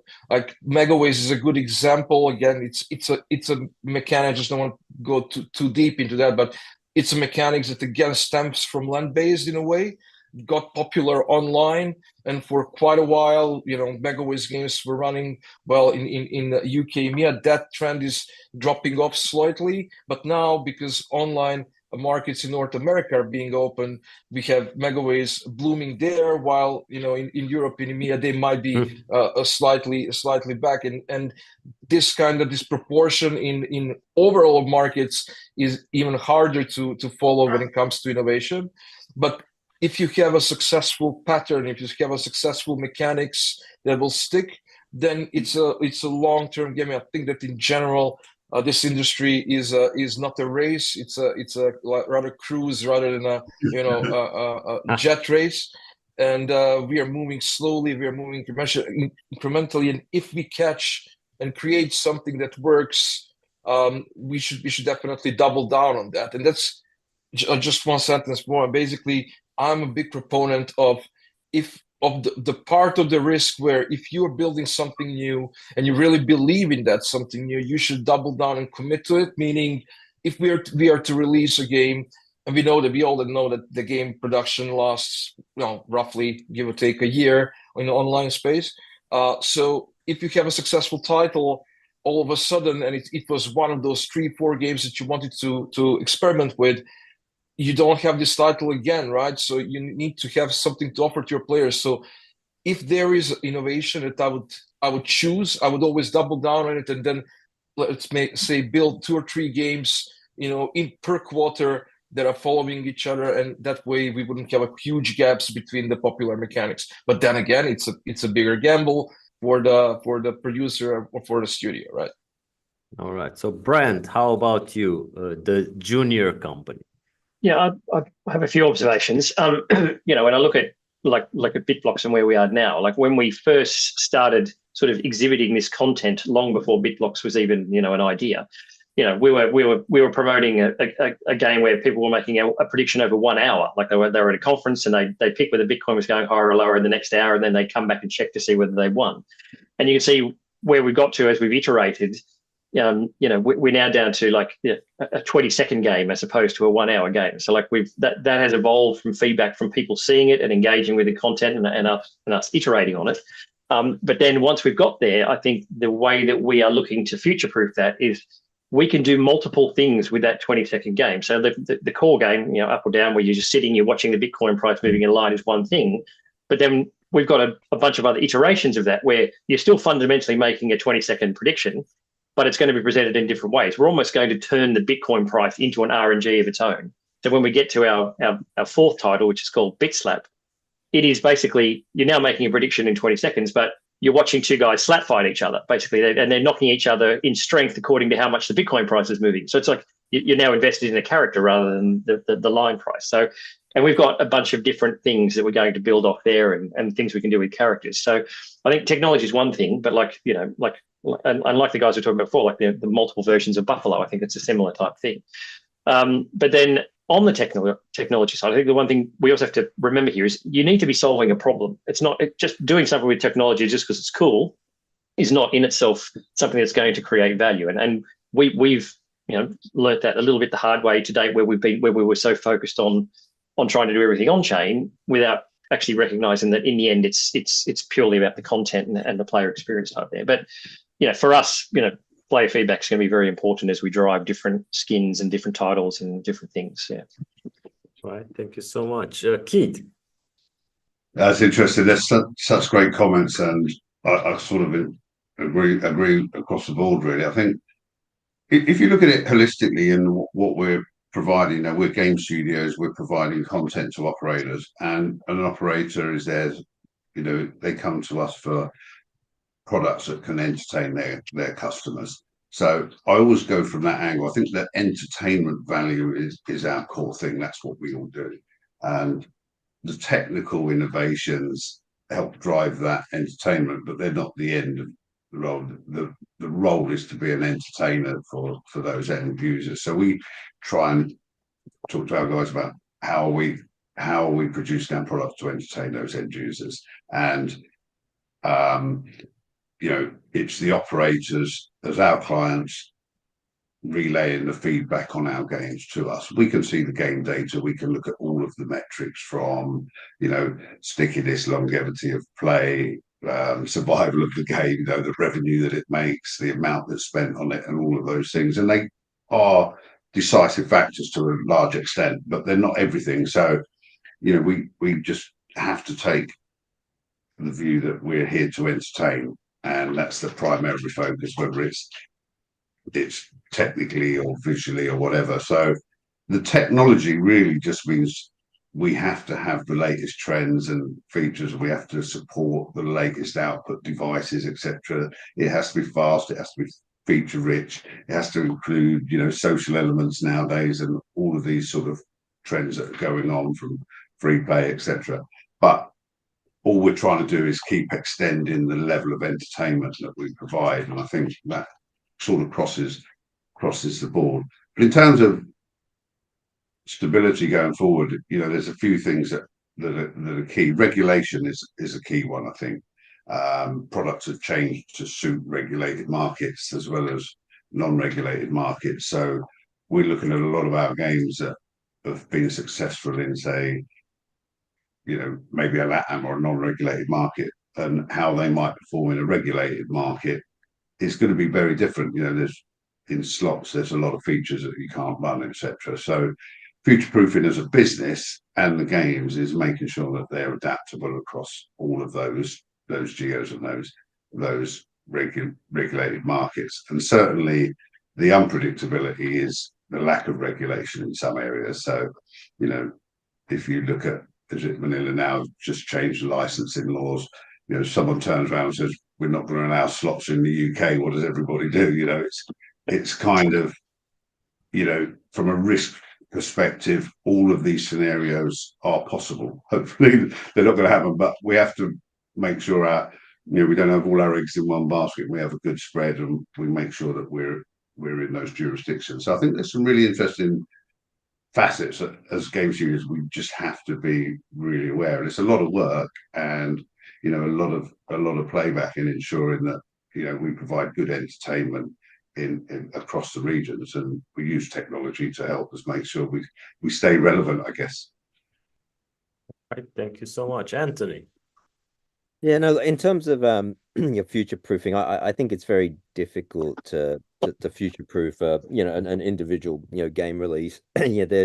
Obviously there's games that have extremely long longevity. You look at, I guess, in the UK, Rainbow Riches, Cleopatra, those types of games. And even in North America, the 88 Fortunes has been up there as one of the top games for ages. So there are games that have longevity, but I think that's sort of the exception, rather than the rule. As I mentioned previously, we try and focus on the mechanic or the game family and build upon that as a sort of recurring theme in each game. So the individual title doesn't really matter. To an interesting point that Nemanja mentioned is that about doubling down. We've actually done that exact strategy, so it's good to hear him say it. But one of the our first family of mechanics that we're putting out, we've got 3 or 4 variants. So it starts off with a very basic one just for players to get accustomed to it. But in the second, third, fourth iterations, we've added additional mechanics, increasingly complex mechanics. Just for the exact reason, right? If the game did well, and the initial feedback we've got from some operators that have tested it was good, we didn't want to get caught where the game was a success and we didn't have anything in the pipeline for 6-7 months. So in terms of longevity, we focused on on sort of mechanics and the game families. I mean, in terms of what factors have the biggest impact on future proofing. One of the things that we really focus on, and coming from the land-based environment, it was probably the most important department, the most important role, was we had a department, the insights department, and I think player feedback is a sub segment of that, but insights both into your game. So for us, getting data from our RGS provider. Keith mentioned, getting the average bet, the average session time, just seeing, when did they drop off? Was it just after a feature? Was that feature a good or bad experience? Understanding, where we may need to, tweak our game, mathematically. So I think insights on our games, but also, insights on, on our competitors' games. And again, player feedback is an important component of that. Providing that it's the right customer feedback. Some players you speak to, they'll give you pretty useless feedback along the lines of, oh, we want the feature to hit more regularly and we want it to pay out more regularly, and they just really don't understand that mathematically that's not possible. We're not a social casino. We can't run at 100% RTP consistently. But getting educated player feedback, and I think we already see that in the likes of studios like Dream Spins, who are started off as I think they were an affiliate. You see Brian Christopher creating his own, working with studios to make his own bespoke games. So obviously player feedback has a place, but I think player feedback and mechanic is quite closely related. We obviously look at the data, and based on the player feedback, we sort of look at different mechanics to focus on. So I think the two are related, but I think it's very hard to future proof a game, because player preferences change, market environments change, regulations change, as Keith mentioned. All right, so my last question. At first, I was split it in two, because Brandt's product is different in terms of Web3 and everything. So of course we know that there are several current trends in our world right now, including the Olympic Games, politics, elections in the US, etc., regulatory changes, responsible gambling, like also speed limit and stuff like that in terms of the slots industry. But in the Web3, Brandt, what current trends are having the most significant impact on product development, such as yours? And how do you anticipate these trends evolving as we move to 2023? Maybe is your product connected to the tokenized assets, like the decentralized physical infrastructure network, etc.? So originally that was what we were doing with Bitblox. Our partner project is the Hero project that I mentioned earlier in this call, and so the Hero project is effectively like a liquidity layer project built on the Solana blockchain. So we were effectively trying to run everything on chain through those protocols running on the project. And it wasn't a hero aspect. It was like in the last 6 to 9 months, Solana has just got a lot busier in the sense of things. So like to try to get a single individual bet every time onto a block, we're getting a situation where if I'm a player, I'm effectively getting a refund every second or third go because it's not getting onto the block. So, and you cannot, like as anyone on this panel would say, you cannot have a player experience that's like that 1 in 3 times you try to play something, it doesn't work, which has necessitated us bringing some of the stuff for now off chain, right? So the core element of the gameplay is running off chain. The Bitcoin price, though, that you see with our games is actually coming from an on-chain oracle called the Pith network. So that Bitcoin price, you cannot manipulate that. Like there's more than 70 sources that go into the Pith oracle price, and you can physically go and see that price on chain. So we've still got that connectivity from a Web3 perspective.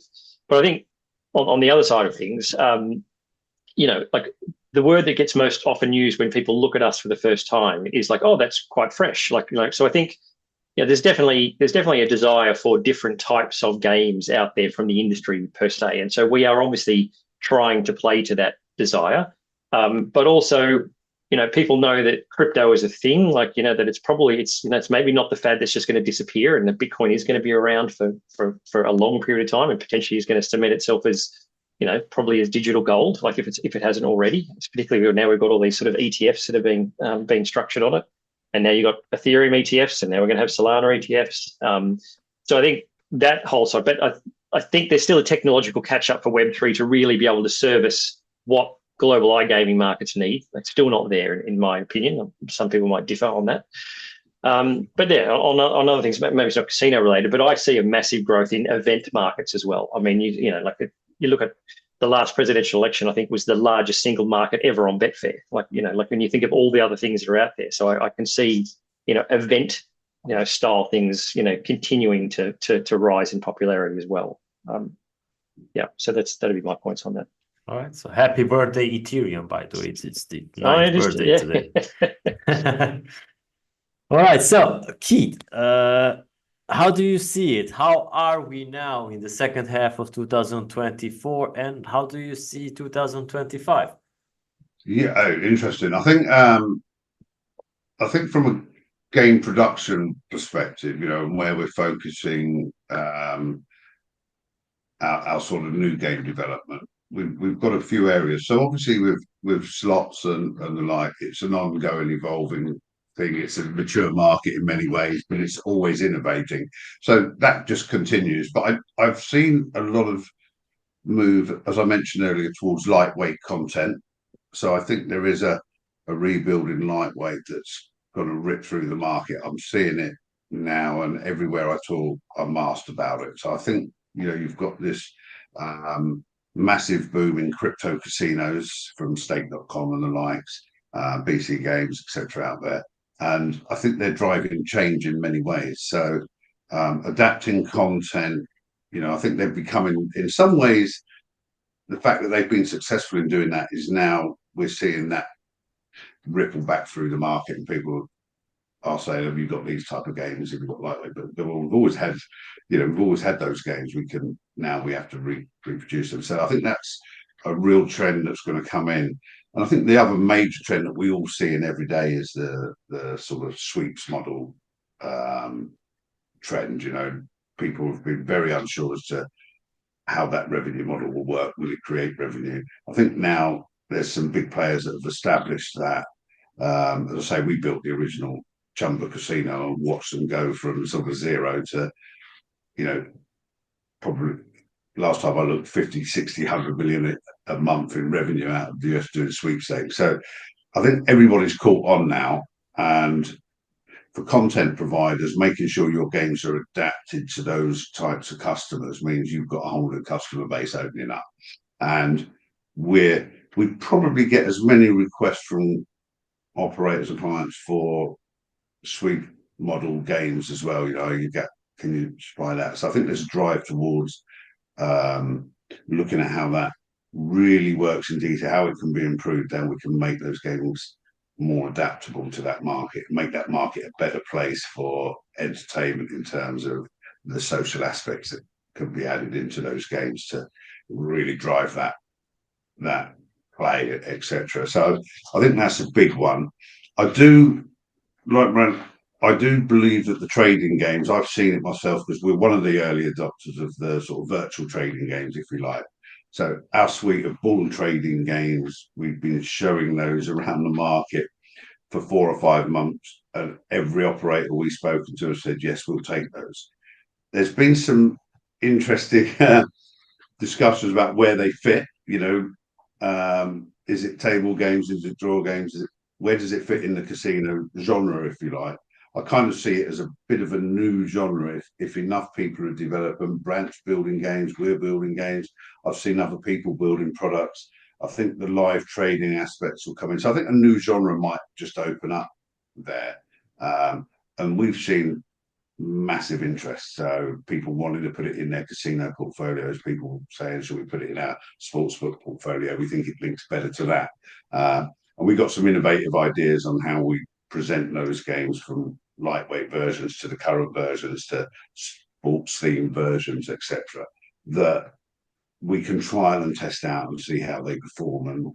And with lightweight games, they're very easy to customize for operators as well. So I think personalization, customization, lightweight, and some new genres with sweeps, etc., social, are all in the mix for the next 12 months. I haven't seen a lot of different stuff out there, but there's always wonderful stuff going on. But these are the ones that we see from a game studio perspective as we need to be in those areas, and we need to adapt our content accordingly. All right, thank you, Anthony. Yeah, look, I think the biggest trend that's having a impact on product development is just the sheer number of studios and the number of people that are entering the industry. We've talked about the number of studios that are popping up every month now, and just a lot of numbers, a lot of smart people with new ideas. Some are serial studio heads that have started their second, third company. Other people are completely new, but I think this will just increase and even accelerate, especially as markets regulate. So this year we had Peru. Peru became a regulated market. Brazil hopefully on its way.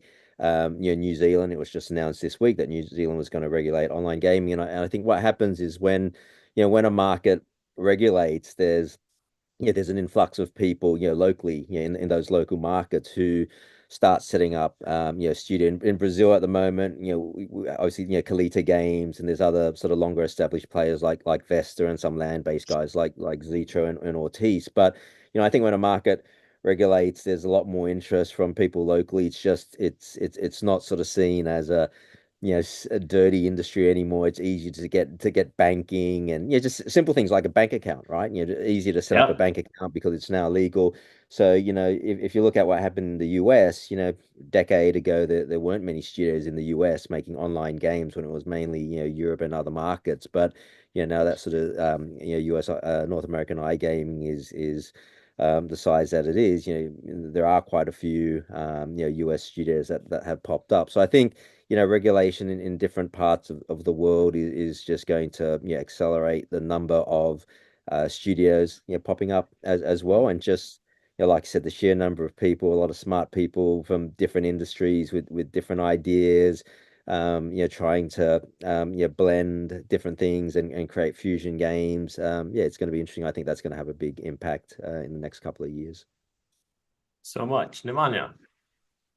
Right. So my take on these things, I think that the gambling industry in general, both land and online, especially on iGaming, is very flexible on one end, and then very conservative on the other, meaning that I'm really kind of expecting to see the same things that already work keep on working. I mean, that part will stay there for sure. Popular features, popular brands, families, and that will definitely have its share of rev. But then things like mentioned already in the panels, lighter, faster games that load faster, that play faster, they're just easier to bet on, and that's just a different category. I think that's something that definitely has a space in the iGaming world, and we are all seeing it growing. The stock market games and games like that Keith mentioned was, for instance, like a few years ago, I've heard someone mentioning that as a possible concept. We now see that working. So there's so many of these, ideas that were floating around that suddenly are, turned into a product. But what I'm trying to say is that definitely there will be, next year, we're going to see expansion in this lighter, let's say, easier to load, easier to play content across the different devices.